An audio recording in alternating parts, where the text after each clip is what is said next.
Jadi saya lebih mau mengenalkan ini loh, Indonesia juga punya engineer terbaik. Hey everything, thank you udah ke video ini dan selamat datang di Missus Things. Apa kabar dunia tipu-tipu?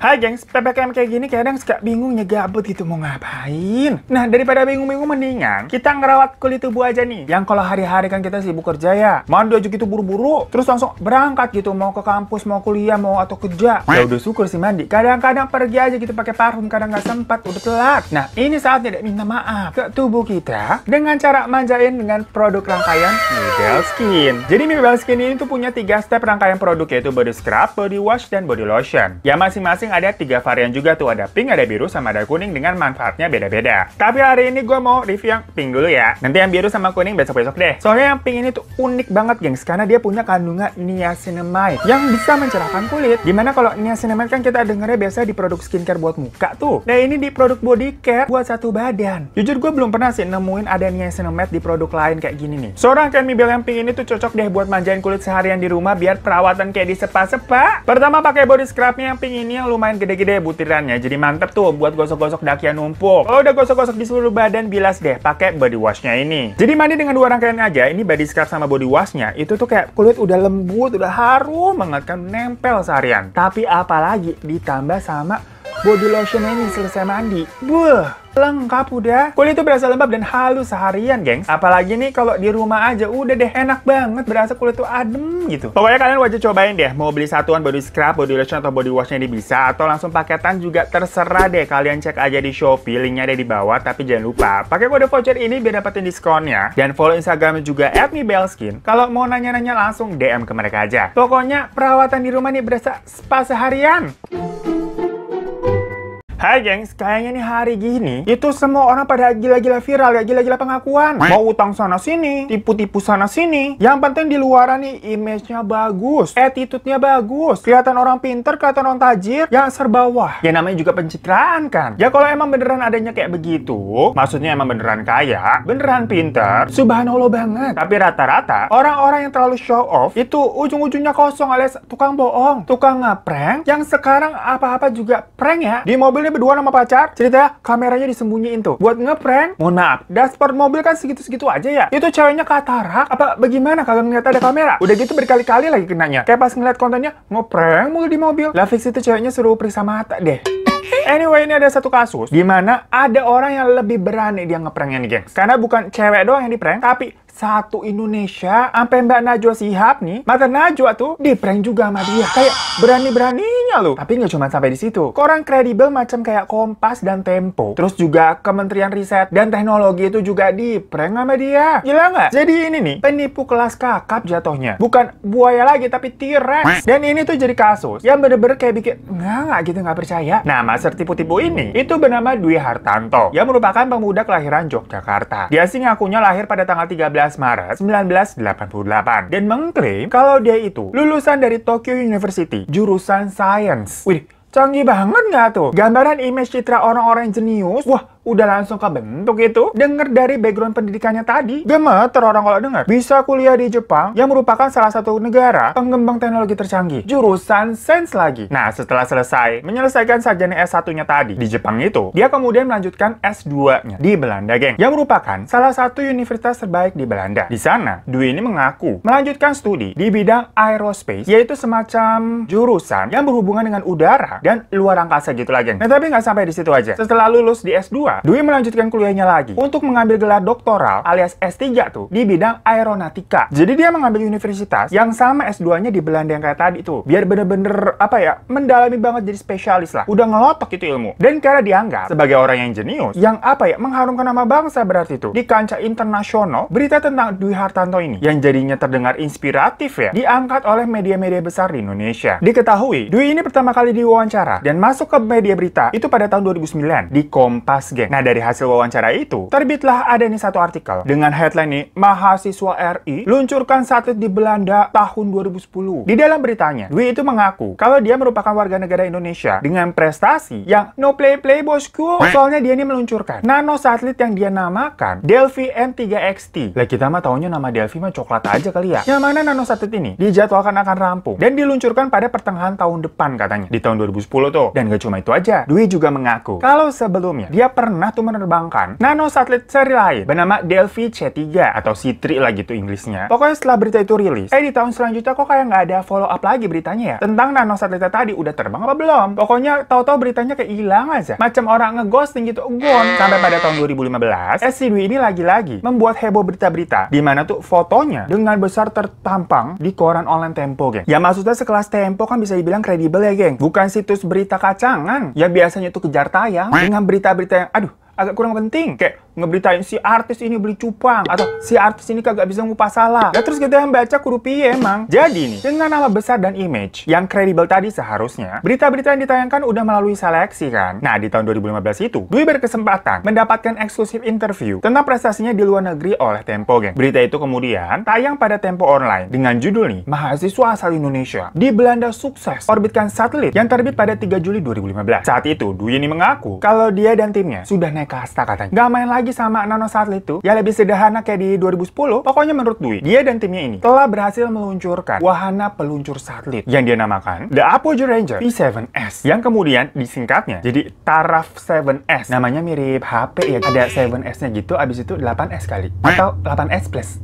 Tapi nggak cuma itu aja, geng. Menurut berita tersebut, wahana peluncur satelit ini dia terbangkan dari fasilitas tes roket dan alat tempur Kementerian Pertahanan Belanda. Widih, siapa yang nggak takjub denger begitu? Kayak penting banget sampai punya akses nih orang ke Kementerian Pertahanan Belanda. Sedangkan Dwi ini kan jatuhnya masih WNI. Ya berarti keren banget lah itu bisa dipercaya dan dapat izin. Wah, berarti ini legit banget orangnya kali ya. Abis ya biasanya yang namanya Kementerian Pertahanan itu sensitif banget lah kayak tespek buat masukin orang asing. Mengingat pasti di sana banyak banget rahasia-rahasia negaranya lah. Tapi kok bisa-bisanya Dwi ini tuh sampai bisa dapat akses untuk menerbangkan wahana lepas landas roket peluncur satelitnya. Dan saat itu memang Dwi mengaku kalau dia mendapatkan keistimewaan karena pemerintah Belanda tuh menganggap dia orang yang jenius banget dan merupakan aset dunia.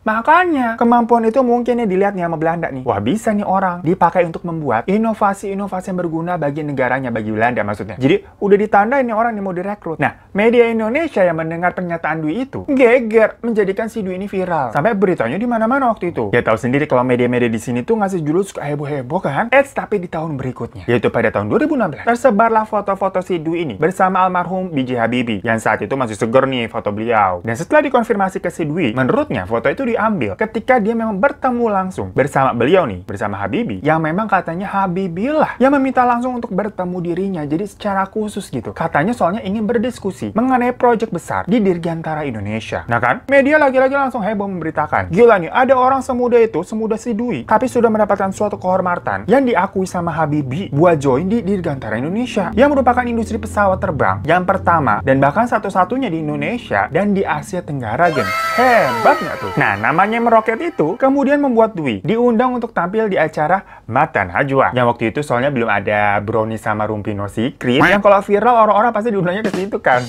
Ya tapi kalian tahu lah maksudnya ini Mata Najwa gitu loh. Yang saat itu memang merupakan salah satu acara TV yang kredibel banget. Dan gak main-main kalau mengundang narasumber. Ya rata-rata yang diundang orang-orang hebat. Makanya orang-orang tersebut pasti sudah dipilih nih sama timnya Mata Najwa, udah di riset. Dimana sekitar tahun 2016, Mata Najwa mengadakan acara eksklusif ke Belanda dengan mengangkat topik jejak Bapak Indonesia. Nah pokoknya pada kesempatan itu, di salah satu sesi syutingnya tuh, ternyata Mata Najwa juga mengundang si Mas Dwi ini sebagai salah satu warga negara Indonesia yang dianggap berprestasi untuk melakukan interview khusus. Yang di dalam sesi itu, Dwi dan Mbak Nana nih, gila akrab banget kita manggilnya Mbak Nana. Pokoknya mereka kelihatannya santai aja gitu ngobrol mengenai prestasi-prestasinya Dwi. Lah, bisa-bisanya si Dwi ini ya ngebohong santai banget gitu sama Najwa Shihab. Ya coba kita guys ditanya A, I, U, E, O pasti jawabnya keringet dingin udah berasa sidang skripsi gitu kan. Dan dalam sesi interview itu, Dwi ini menunjukkan nih beberapa fotonya bersama objek-objek luar angkasa. Sambil nunjukin foto-foto itu, Dwi bercerita tentang kisah di balik foto-foto tersebut. Jadi ceritanya tuh memang meyakinkan gitu, gengs, mengalun. Dan di situ, Dwi ini ini dengan bangga memamerkan foto roket The Apogee Ranger yang merupakan proyek yang tadi tuh di tahun 2015. Dwi bilang kalau saat itu dia adalah kepala proyeknya di situ, geng. Dia juga bilang nih, kalau dialah yang memberikan nama Apogee Ranger sebagai hak istimewanya karena sudah membangun proyek tersebut. Jadi dia yang ngasih nama. Dia juga menyatakan kalau The Apogee itu adalah sebuah singkatan katanya, gengs, karena Apogee gitu kan. Tapi sampai akhir wawancara dia nggak ngejebutin tuh kepanjangannya emang apaan sih Apogee. Jadi sampai sekarang kita juga kagak tahu lah apaan itu Apogee. Aduh,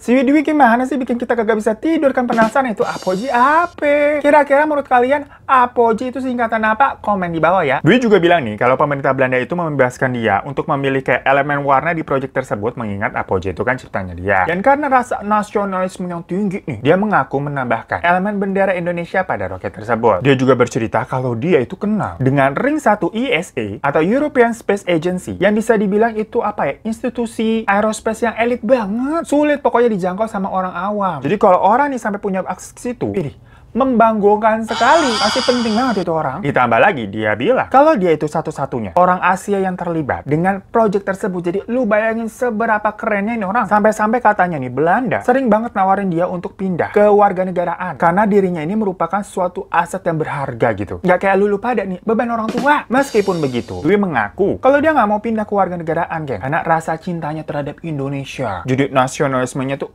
bagus banget gitu kayak Agnes Mo. Pokoknya dia bercita-cita ingin menyumbangkan ilmunya untuk memajukan dunia aerospace di Indonesia. Mulia banget tuh dia. Habis itu ditanya lagi kan, ini kan sesi tanya jawab nih. Mbak Nana nanya, rencana kamu ke depan apa? Tapi nggak logatnya kagak Betawi gitu ya Mbak Nana ya. Pokoknya ditanya deh, proyek selanjutnya ada apa? Terus dengan pedenya, Swidi mengaku kalau dia sekarang saat itu sedang memegang proyek 6 Gen Fighter, jetnya Belanda tuh. Jadi kata dia percaya untuk membuat pesawat tempur Belanda yang teknologinya aduh kayak film James Bond itu canggih banget. Nah, mendengar itu sebenarnya kalau dipikir-pikir agak berlebihan ya, geng. Secara ini kan pesawat tempur buat perang yang hubungannya langsung ke keamanan negara. Ya kali maksudnya dikerjain sama orang dari negara lain. Orang Belanda kagak polos-polos amat. Ya kayak lu gitu yang gak mempercayaan. Dibilang sama pacar, aku bakal berubah kok, percaya. Kagak begitu orang Belanda. Gak mungkin kayak memperbolehkan orang lain gitu yang bukan warga negaranya ikut campur dalam urusan pertahanan. Dan di wawancara itu, dia juga mengaku sudah menyelesaikan pendidikan S3-nya. Terus dia mendapatkan kesempatan untuk mengikuti program postdoktoral, yaitu tuh semacam penelitian yang dilakukan tenaga ahli yang dibiayai pemerintah untuk kepentingan masyarakat gitulah. Nah, dia juga mengaku kalau dia sekarang itu adalah seorang profesor nih jatuhnya. Yang berarti ya dia profesor muda, orang masih muda. Dan setelah wawancara tersebut, Dwi ini lagi-lagi bikin heboh dengan datang ke acara Visiting Broadcast Professor yang diadakan Kementerian Riset dan Teknologi Indonesia. Di situ juga dihadiri oleh Ikatan Ilmuwan Indonesia. Jadi ini kayak semacam ya legit lah acaranya. Dan di situ Dwi ini mengutarakan semua prestasi-prestasinya tadi tuh di depan umum. Awalnya banyak orang yang langsung kagum lah mendengar itu. Makanya pada saat itu banyak orang yang bilang kalau Dwi ini the next Habibie. Walaupun Dwi ini kalau dilihat kagak mirip Reza Rahadian sih. Namun ternyata semuanya adalah spontan uhuy alias semua omongannya Dwi ini cuma halu alias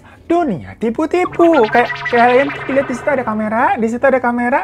Kena deh. Dan kebohongan itu terungkap ketika perkumpulan mahasiswa Indonesia itu mulai resah nih mendengar semua bualan si Dwi yang makin hari kayaknya kok makin gak masuk akal. Awalnya mereka diem-diem baik, gak mau ikut campur. Tapi kok makin hari didengar makin ngelantur aja kayak dengan Lucinta Luna katanya hamil. Nah, teman-teman Dwi ini dari teman-teman kuliah sampai teman-teman Perhimpunan Pelajar Indonesia di Belanda tuh sebenarnya udah memberikan peringatan ke si Dwi untuk please stop, udah nggak usah bohong-bohong lagi lu. Karena mereka yang kenal sama Dwi kan sebenarnya tahu ya si Dwi ini siapa. Tapi sayangnya bukannya berhenti gitu karena takut kebongkar. Dwi ini malah kayak semakin menikmati ketenaran palsunya gitu, geng. Yang mana heran juga kok bisa dia kayak semakin pede gitu ngomongnya. Yang padahal kan banyak orang-orang nih, terutama teman-teman kampusnya yang mengenal siapa dia, yang tahu-tahu bisa jadi cepuk gitu ngebongkar sewaktu-waktu. Dan bener aja karena teman-temannya lama-lama udah gregetan nih jatuhnya. Merasa ini kebohongannya Dwi malah bisa berpotensi merusak reputasi pelajar Indonesia yang ada di Belanda. Akhirnya mereka mengumpulkan bukti-bukti mengenai si Dwi. Kemudian, bukti-bukti itu dikirimkan ke Deden Rukman selaku anggota Ikatan Ilmuwan Indonesia Internasional supaya minta tolong menindaklanjuti si Dwi ini. Lalu dibentuklah sebuah tim khusus untuk menginvestigasi kebenaran dari ucapan dan cerita-ceritanya Dwi. Hasilnya, mereka mengumpulkan 33 halaman yang berkaitan dengan aktivitas Dwi Hartanto bersama aerospace dan juga 8 halaman mengenai ringkasan sejarah studinya. Nah, si Dwi ini pada udah tahu kan, dia ini udah mulai terbongkar dan mau disidang tuh. Tapi dia tetap kekeh loh, geng, sama ceritanya. Kayak halunya tuh udah kebablasan, udah nggak bisa bedain mana yang bohong, mana yang benar. Dan di dalam sidang etik yang akhirnya digelar untuk membongkar kebohongannya Dwi, dijelaskan tuh ternyata si Dwi ini tidak pernah kuliah S1 di Tokyo University, melainkan sebenarnya S1-nya dia itu tuh di Institut Sains dan Teknologi Akprin di Yogyakarta. Dan jurusan yang diambil bukan aerospace melainkan IT. Selain itu dia juga bohong mengenai umur, geng. Di awal kan dia ngakunya lahir tahun 88, padahal sebenarnya dia lahir tuh 1982. Ya biar kelihatan lebih muda aja gitu kan, jadi profesor muda ceritanya. Apalagi kan katanya juga udah lulus S3-nya tuh, padahal ternyata belum, dia masih melanjutkan kuliah S3-nya. Pokoknya semua omongan yang tadi ada project-project aerospace, ngomong The Apogee Ranger lah, atau Six Gen Factor yang pesawat tempur lah, itu bohong semua. Foto-foto yang dia tampilin ke orang-orang tuh, termasuk ke mata Najwa, itu cuman project, kayak pengembangan roket amatir ekstrakurikuler aja, geng, yang dia ikuti memang di Belanda. Dan foto dengan Habibie, itu bukan dipanggil secara khusus sama almarhum, kayak siapa elu toh. Dia tuh cuman kebetulan nih ketemu Habibie pas beliau emang lagi di Belanda. Terus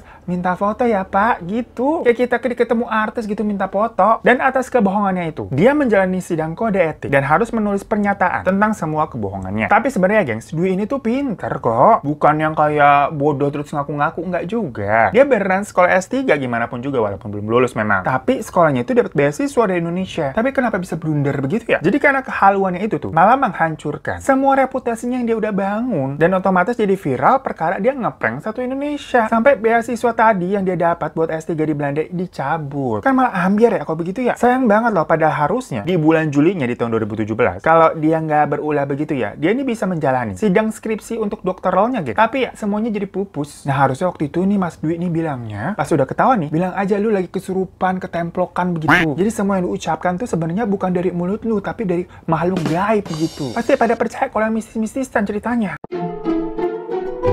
So gengs, gimana rasanya di prank? Satu Indonesia loh ini kena prank. Ya gua gagal paham sih buat apa coba. Yang mana tadi sayang banget. Karena sebenarnya Dwi Hartanto ini orang pintar. Pas S1 di Jogja itu, IP-nya aja sekitar 3,8 geng. Sampai lanjut beasiswa S2, S3 di Belanda tuh beasiswa. Lah berarti kan emang ya pinter. Jadi harusnya udah cakep itu, masa depannya matahari udah di depan mata. Kagak usah berulah. Biasanya manusia emang kadang suka kagak puas ya. Jadinya ujung-ujungnya malah blunder. Ya kalian juga pada halu-haluan juga ya. Pokoknya thank you semua yang nonton channel ini. Jangan lupa untuk klik subscribe di bawah buat kalian yang belum. Kalau kalian udah subscribe, terima kasih banyak kalau udah support. Boleh minta like-nya juga.